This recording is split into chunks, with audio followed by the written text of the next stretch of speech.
Hello everyone. Here is another tech tip on how to combine all the different email ID in a single cell.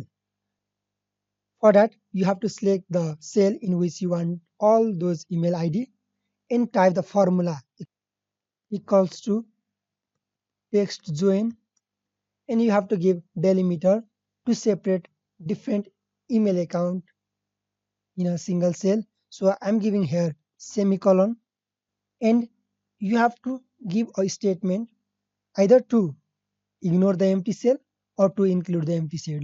Yes, there is nothing to include, so I'm going to ignore the empty cell. So here is my true statement, and you have to select all your email ID and then press enter.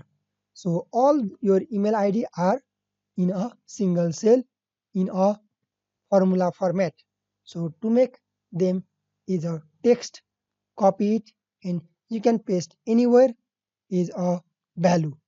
Now you can use it while sending email to all these different email ID. I hope you like this video. Have a good day. Thank you all.